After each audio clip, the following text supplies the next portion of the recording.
did you dump over your whole thing of worms? That was completely filled. Now you're gonna have a tank full of worms.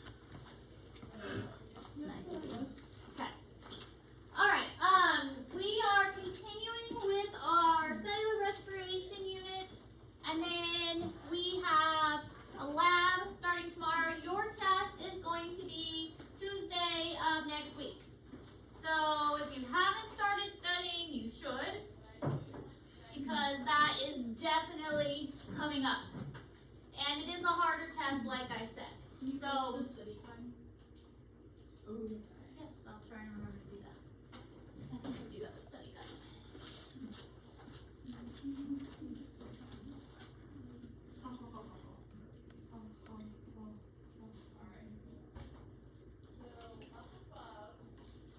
This test is a harder test. The other tests have already been hard.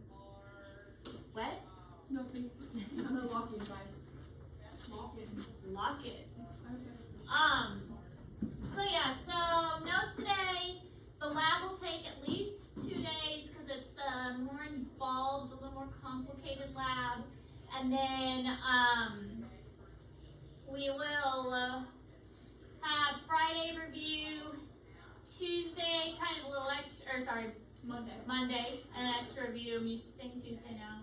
I finally got used to saying Tuesday. It took me long enough. Monday, a little extra review, and then Tuesday will be the test.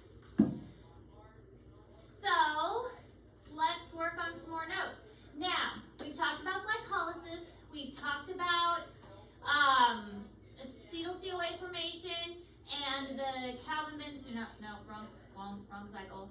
Citric acid cycle. That's the right cycle. Now we need to finish it out with the electron transport chain. So the electron transport chain is the final step, and this is very similar to the light-dependent reaction that we saw in photosynthesis. It's very, very similar. The only difference is we're not using light. This is going to take place across the mitochondrial membrane, and again, we're in the mitochondria, and we are looking at the pushing the hydrogens across. We're looking at using that electron to bounce around to get more energy to push the hydrogen across.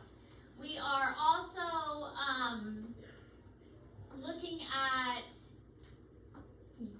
putting the concentration on one side of that membrane and building up everything and then having it filter back through that ATP synthase, just like we talked about before. So all of this is the same. The only difference is we don't have light. But what we do have, remember on Friday I talked about these coenzymes. We have the NADH and the FADH. We made these before. We made these during the glycolysis. We made these during acetyl-CoA formation, and we made these during the Krebs cycle. So these got made previously. Now we're going to use them. We're going to put these to work instead of light. These are the energy sources that we're going to use instead of light to drive the electron transport chain. So in photosynthesis, we did use light to drive the electron transport chain. But we're going to use NADH and FADH to drive the electron transport chain and cellular respiration. So basically, we're putting the NADH and the FADH, and then we also are going to use oxygen. So we're putting the oxygen in here. This is where the oxygen comes in. We're bringing that oxygen in that we are breathing, because it's a reactant. We are using that very reactant oxygen and absorbing it and adding it to the NADH and the FADH, and we are making all of these ATP, and we're also going to make water. So all of that is going to be combined to make the ATP that our body needs. This is where the majority of ATP is going to be made from the cellular respiration process. So the electrons move through the chain and they give up energy little by little. And the hydrogen ions get pushed across the membrane just like we saw happening Then they're going to trickle back through that ATP synthase, again, just like we saw before. And it's very, very similar to everything we learned the first time. The only difference is we're using NADH and FADH instead of light.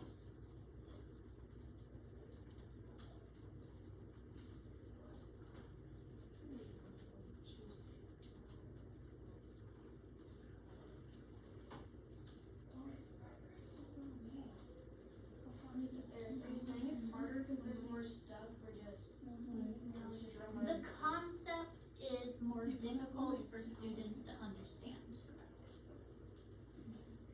It's not necessarily that there's more stuff. This concept, in my experience, is often harder for students to grasp.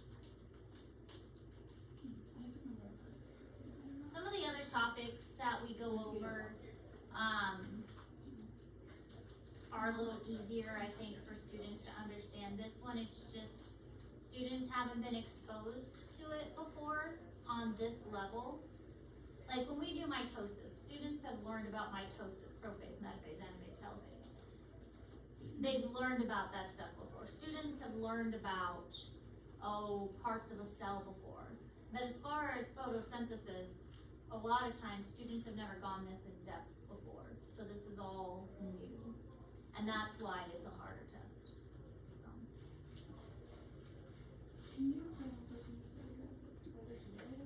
Yeah, I wrote a note. I should be able to post it later today. I gotta lock it now.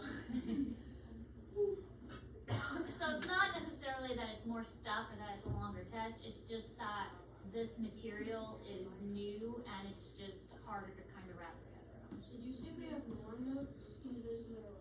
This, I think, is the last notice.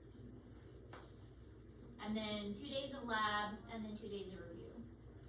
How much will our, is our final gonna be mixing all of the tests we've done, like a lot of that stuff? It'll be a combination of all the tests. Okay.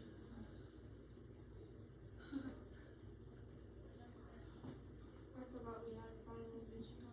Yep. Comprehensive of all the tests this semester. Alright, so here is the electron transport chain. Oxygen accepts electrons at the end. Water is formed because we have to figure out what to do with the electrons. Again, we can't just have electrons just free roaming in the mitochondria. We have to have a place for them to go, and in this case, they go to the hydrogen and they go to the oxygen. So we use that oxygen that we're breathing in, we combine it with those hydrogens, because we've got plenty of hydrogens now. We put all the hydrogens over here. So let's put a couple of those hydrogens with that oxygen that we breathed in and put the electrons there, and that's going to give us H2O. So that's why we need the oxygen. We use that oxygen to make water, and it's the final electron acceptor. And that way the electrons just aren't like extras in our body. So we break apart that NADH and we break apart that FADH. And now we have an NAD+. That plus is because the electron is bouncing around here. And same thing here, that FADH turns into an FAD+, because the hydrogen's over here, the electron's bouncing around. But now we've got these extra electrons, that's why there's a plus, because remember, electrons are negative. So if there's a plus, that means the electron went somewhere and it's bouncing around up here. It's bouncing around because we're pushing hydrogens over here with that energy. So now we've got all these hydrogens, we've got these electrons, we can't have extra electrons. So we're adding the electrons back here to the water. We've got extra hydrogens over here, we're just gonna grab one of those hydrogens, or two of them, H2O. I'm gonna grab two of those hydrogens. We're gonna get the oxygen from us breathing in, we're gonna make a water out of it. And that's where those electrons are going. That's why we need the hydrogens and the oxygen. Make us some water. And then all of those hydrogens that are concentrated in that membrane of the mitochondria is going to filter back through that ATP synthase, spinning just like it did in photosynthesis, creating lots of ATP. In this case, it's going to create how many? 32, on the board. 32. 32. And we have how many in glycolysis? How many ATP are made in glycolysis? 2, but 2 are functional. 4, but 4, 2. yeah, Yeah. 4 of them are made in glycolysis, but only 2 count. And how many are made in the Krebs citric acid cycle? 2. Correct. Alright. So, electron transport chain occurs in the mitochondria, the inner membrane. Has to occur across the membrane because we need that concentration across the membrane. That's the diffusion thing. Uses NADH and FADH from the Krebs cycle. There is also some of this made during glycolysis, and some of this was made during the acetyl-CoA formation.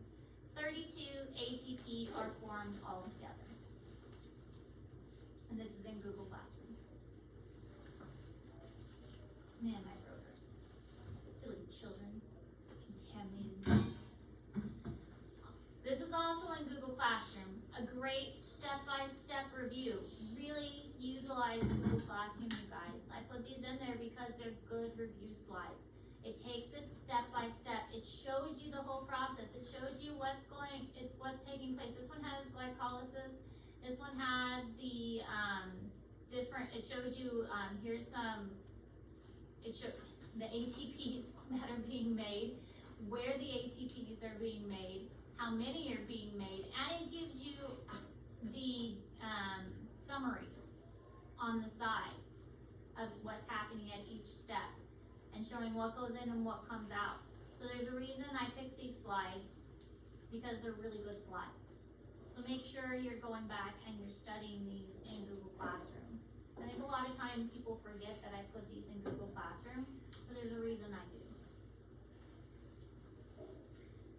Another example, the final step of aerobic respiration, that electron transport chain, showing the process again, that NADH and FADH are going in, driving that final electron transport chain. So just a couple different ways to visualize it. And then another summary. For each glucose molecule, this is summing up the whole thing. This is a summary of the whole thing.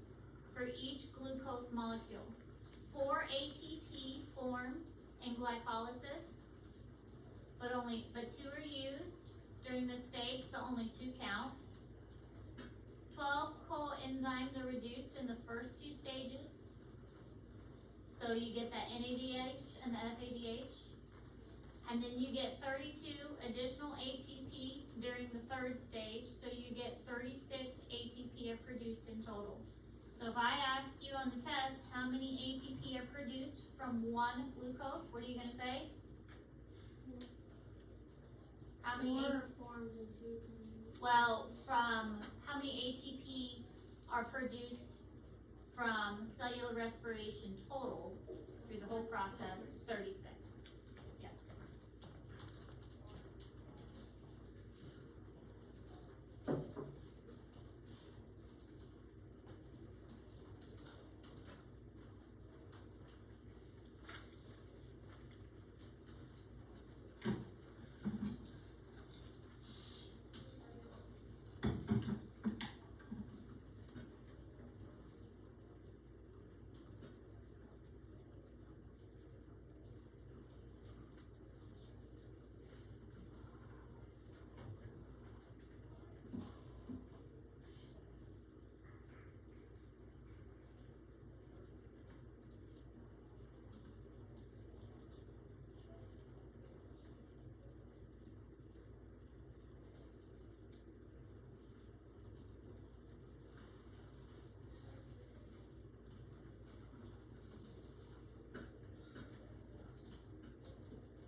I didn't get enough sleep again last night. Oh, my stupid bird. It kept getting off of its cage. We went to church on Sunday, and I was like, we're only going to be gone an hour and a half. What can it do in an hour and a half? Everything. A lot. Climbed up the stairs and chewed my sandal up. All that I had left was like the bottom. I really liked those sandals.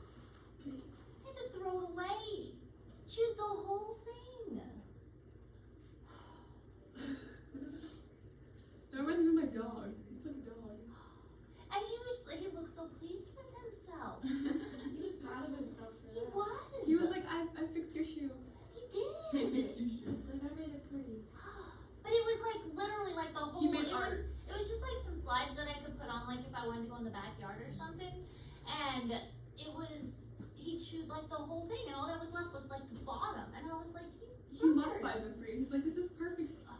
My grandma's dog does that. She'll do socks and shoes, and if you leave them out, she'll chew them up. That was my dog before she like behaved. well, now he has to be Yeah, locked sure. in his cage because he's already chewed like the boards over, like the baseboards and stuff. It's one thing when it's like a shoe, but it's another when he starts chewing up the house. Well, my dog used to chew up our couches, and we went through like 5 couches because of my dog. Yummy. She doesn't do it anymore, luckily. So now he has to stay in his cage. He chewed up his perch in the cage too, so I modified and like put a perch in there. I don't think he likes it. So, and then there's Zozo, good boy Zozo, who's the sweetest boy, and I have to take him everywhere in the house with me now. He has to go in the bedroom with me, but if I go in the living room, he has to go in the living room with me. And now he just sings and talks to me wherever I He has go. attachment issues. He does have attachment issues. Take him to school. I really hope I can. We're getting close to doing our bird unit. We're up to amphibians, so we have amphibians, reptiles, and birds. So Let's do it. Are you gonna put a snake in her? I need to talk to Fisher, but probably. Although it's looking like she might be getting ready to shed. So as long as she's not getting ready to shed, she has been eating very good. So I'm not worried about her being hungry or anything. So. All right, so this slide, again, I really like this slide. It's a great representation of aerobic respiration. We have glycolysis, the Krebs cycle, and then we have the electron transport chain, where they take place, what's going in, what's coming out, and then a great summary on the side. Another example, just another view, also showing what's taking place outside the mitochondria, what's taking place inside, how many ATP are produced, other things that are going in. Here we have the NADH, and then the pyruvates, FADHs, and then the different processes and what's going out, and then another just great summary. All right, so fermentation pathways. Fermentation pathways are a little bit different. You guys have been doing the fermentation lab, which will be due this week. The fermentation begins with glycolysis in the cytoplasm. So these are for organisms that just require a little bit of ATP because it only yields 2 ATP. So fermentation begins with glycolysis in the cytoplasm. The pyruvate is not fully broken down to carbon dioxide. It does yield a little bit of carbon dioxide. This is what makes bread rise, is the carbon dioxide bubbling. And the electrons do not move through the electron transfer chains. So it skips that whole last step, which makes 32 ATP. But that last step is also where the oxygen comes in. So that's why it's called anaerobic respiration, because no oxygen is necessary. So NAD is regenerated, allowing glycolysis to continue. So you're only getting 2 ATP during this process, but you're not getting the full set of 32 ATP. You're also not needing oxygen for that to happen.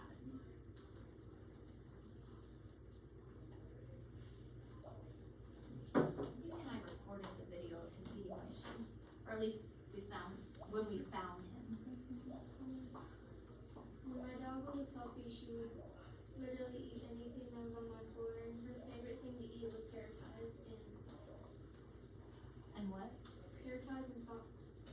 Oh yeah, I'll show you the video of him eating my shoe when we're done with notes. I love that.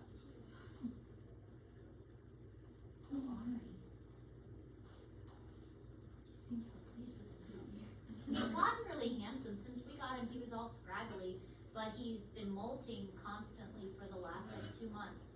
And then he took a bath. He wasn't very good at it, because he doesn't know how to take baths very well. But after his bath, he got really pretty. So his feathers are looking amazing. Such a handsome boy now. My cat likes hair ties. Like he'll steal hair ties and play with them, like hit them around. He literally digs through my mom's purse to find them. And then like he'll like find one and he'll steal it, and if you like put it up somewhere, he finds it again. Because he knows my mom has has parents in her person. So I can go in there and dig through there and find it. Yeah, I don't know much because he loves hair ties so much. But when he's I used to around, really do this thing where I can do this he thing gets like him around, in one item. if you slingshot one, he goes nuts. So anyway, I It's can't so tell. silly. I wanna know. I was thinking this morning, it's like, how do some families not have any pets? It's like, how boring would it be to not have any pets? We don't have any pets. My cousin doesn't. I'm trying to get my mom to get me a bearded dragon, and she won't let me get one. See, how boring is it to just not have any pets at all? They definitely keep me. I need Cows, cows. On different argument points on why she should give me a bearded dragon. And cats. See, to not have any pets. Like this morning when I went to wake my children up, the huge Great Dane and then the smaller dog jumped into the bottom bunk with my son and started licking him. And I was like, I feel what like you a can't great really do way much to wake up. I mean, We isn't that just fun? have 3 dogs, 3 cats, a dog, a pig, and a horse. I mean, what is life without pets? It's boring. And a dog. It's no fun. You gotta have pets. Every- Even if it's every an annoying single bird one that of eats your my shoes. Every single one of my neighbors has pets, and then there's a house that's like diagonal, that's not really on a road. He has like llamas and like a dog and cats. And like goats, I'm pretty sure. He's like What's the best though is when the Great Dane, this huge monster of a dog, decides that she wants to sit in the bed with you when it's a tiny bed, and she like gets up there and she's like, I'm gonna fit here. It's like, no, you can't. She's like, watch me. I'm gonna fit here.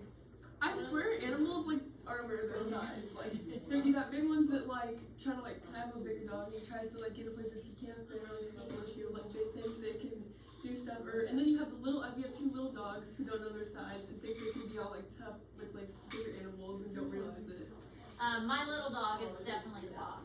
She can walk under the big one, and she's We have 2 little ones and they try to like not like they think that they're 2 girls, so they're like always snappy. And I'm like, you 2 are ridiculous. Alright, alcoholic fermentation. Anaerobic respiration, alcoholic fermentation, it's kind of the same thing, except sometimes they produce different things. But alcoholic fermentation is anaerobic sugar breaks down pathway that produces ATP, CO2, and ethanol. Ethanol is the alcohol. So the steps of alcoholic fermentation is the 3-carbon pyruvate. Remember that pyruvate that we talked about after glycolysis is split into carbon dioxide and 2-carbon acetaldehyde. You don't need to know these steps, but this is kind of the process that it goes through. Electrons and hydrogens are transferred from NADH to the acetaldehyde, forming NADH and 1-ethanol. Now, when I worked in Garden City, there was an advanced chemistry class, and the advanced chemistry class, I know this sounds weird, they brewed alcohol in the lab, and they always had a challenge to see if they could get it as close to 100% alcohol as they could. They would try different combinations to try and brew it as close to 100% alcohol. And some students got really close to fermenting it close to 100%. And I don't know if they ever did, but they got pretty close a couple times. Like we had an alcohol brewing lab at the school. Oh, Miss Ayers. But it was a science experiment. They tried different combinations of fermentation to do this alcoholic fermentation, and they would try and they had the whole setup in the lab to brew the alcohol, and then they wouldn't drink it. Yeah, did you confiscate it afterwards? They wouldn't drink it, but they would test it to see what percentage of ethanol they came up with. And sometimes they came up with some pretty pure ethanol. So, it was always an interesting experiment. Can we do that? No. Because we don't teach chemistry.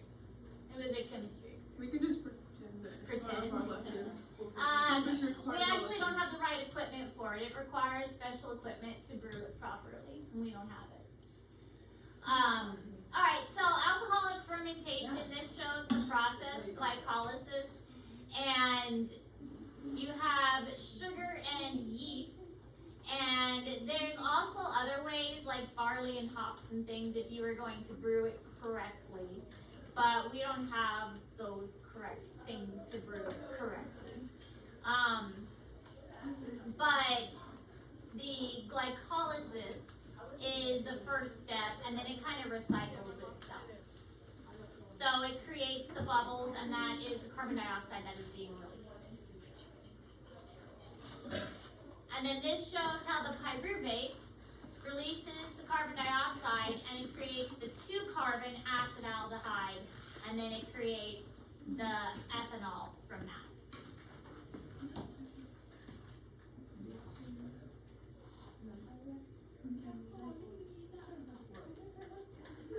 For 30 years, they've researched the best way to turn sugar into biofuel.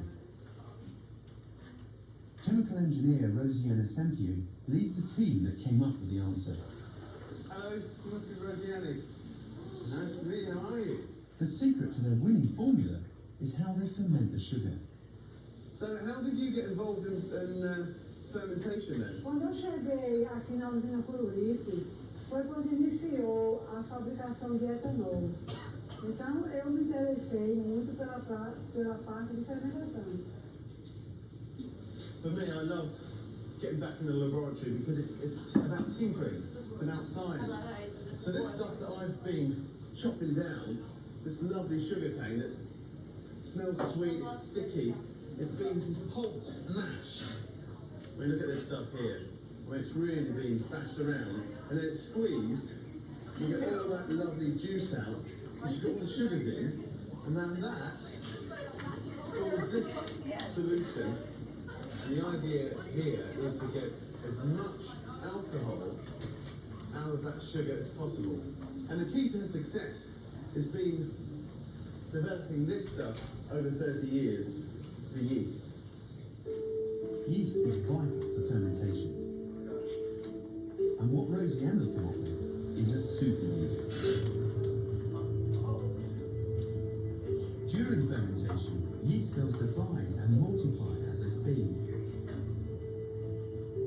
In the process, they give off waste, ethanol. This form of alcohol is the fuel we want. The ethanol content of the mixture starts to intensify rapidly. High concentrations of ethanol kill off normal yeast cells, but Rosianna's super yeast cells have unusually strong membrane walls that can keep out the ethanol. So this super yeast continues to ferment until nearly all of the sugar is converted into ethanol. So this solution here, where all the yeast is now fermenting that sugar, 24 hours later, it's turned into this stuff, which is pure alcohol. It's what I put in my car. And the key to Rosianna's success is that she's made it nearly 100% efficient. Only 0.5% of the sugar is left unfermented. So if you get this stuff right, you get the alcohol right. So basically what I was saying, what they were doing in the lab, it comes back to the yeast, but what they were saying in the video is that the yeast produce ethanol as a byproduct, but too much ethanol actually kills them because it hurts their cell membrane. So if you can make a yeast that has a strong enough cell membrane to withstand the ethanol, then that is more efficient. So that's what they were trying to do in that lab, was make a yeast that has a strong cell membrane, and that's what she was able to do. So that is more efficient that way. All right, so then there's something called lactic fermentation, which is something that I've heard Coach Logan loves to do with you guys, is lactic acid buildup. So lactic fermentation is a type of anaerobic fermentation that our body does. Sugar breakdown pathway that produces ATP and lactic. So this is what our body does when we run out of oxygen. So when we demand more of our body and our body can't keep up with the oxygen demands, then it switches over to what's called lactic acid fermentation. So let's say we push our body and we push our body and we are pushing our body so much that it cannot keep up with the demands and we cannot meet it with the oxygen supply that we have. Then it switches over to this lactic acid fermentation. So it's very uncomfortable. It's uncomfortable for our muscles, it's uncomfortable for our body in general. It basically means that our body is going into what's called oxygen debt. It's us pushing us past our endurance level because we can't get enough oxygen, and so instead our body is going into anaerobic respiration, into no oxygen, into fermentation. So basically, the pressure is trying to kill us. He's getting your body used to it. Yeah. He's getting your body used to this alternative pathway. Can we do the 4x4? Yeah. Yes, that is. Or what three, I three, acid, two, three, lactic, 150s. so lactic acid. No, lactic acid. Those don't even compare like the Blue Thunder stuff. That stuff was like. Blue Thunder already knows terrible, but that 4x4 protector got me the very first time I did it. No, it's still lactic, but after that, he doesn't do the other stuff. twists his hips. So good. Like, he pushed off his. It hurts. Then they can't breathe. Then they like start like dying. Your legs like burn so bad. So sometimes you might Why have does it seen make like, your legs? Like, why does it make your legs? so what happens is that when this acid builds up in your muscles get really tired and your muscles will start to cramp. And it makes it so that your muscles will no longer function. So you might have seen like Olympic athletes or other like athletic superstars who have gotten almost to the finish line and then their body just collapses. Yeah.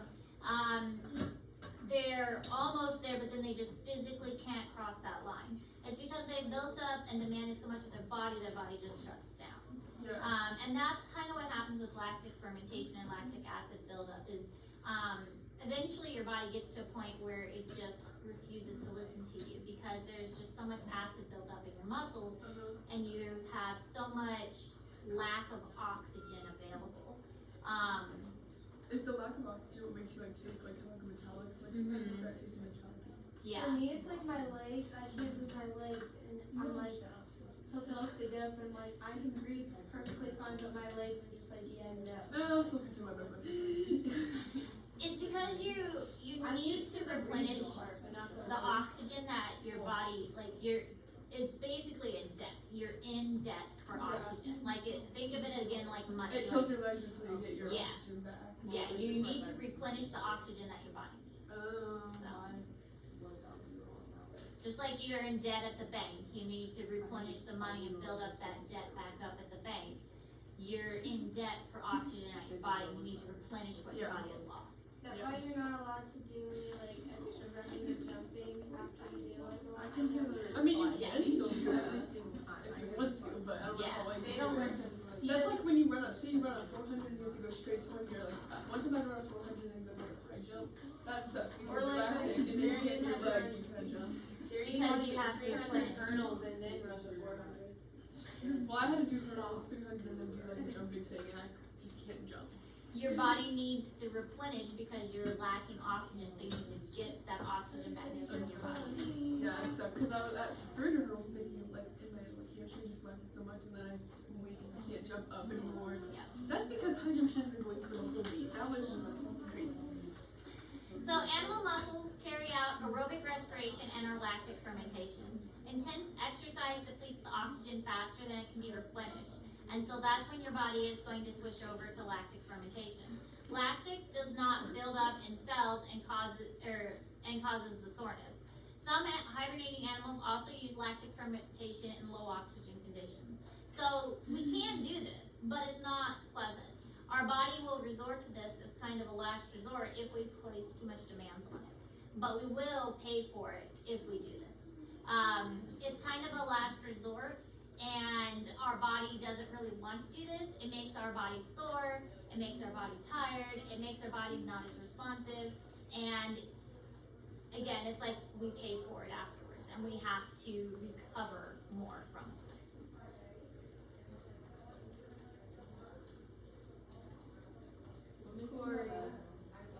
What?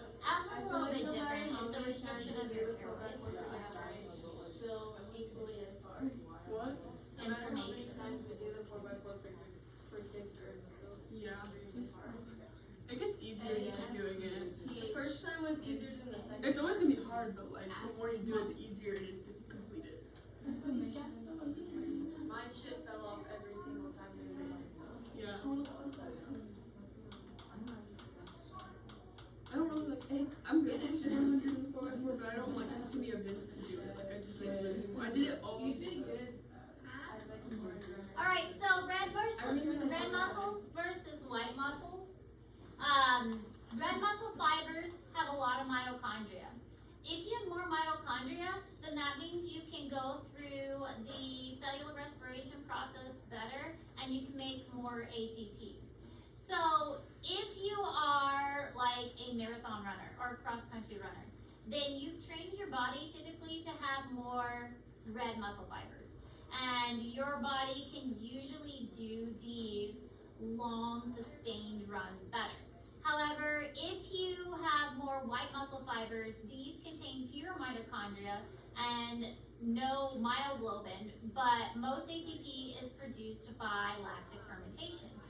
However, lactic fermentation, as we've learned, fermentation is really good at quick energy bursts. You can get your energy very, very fast.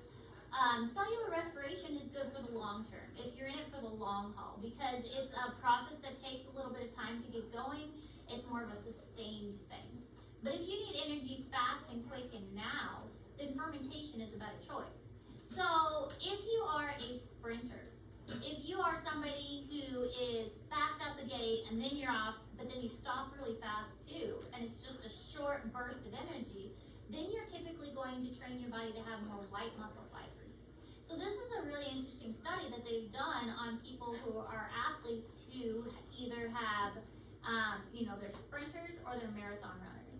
The sprinters typically have trained their bodies to have more white muscle fibers because these contain fewer mitochondria, because the mitochondria, if you think about it, cellular respiration, the electron transport chain takes place in the mitochondria. You don't need the mitochondria if you're doing fermentation. So those are only going to be found in the red muscle fibers. So sprinters have white muscle fibers. Marathon runners have more red muscle fibers. And they have done studies to show that this is true.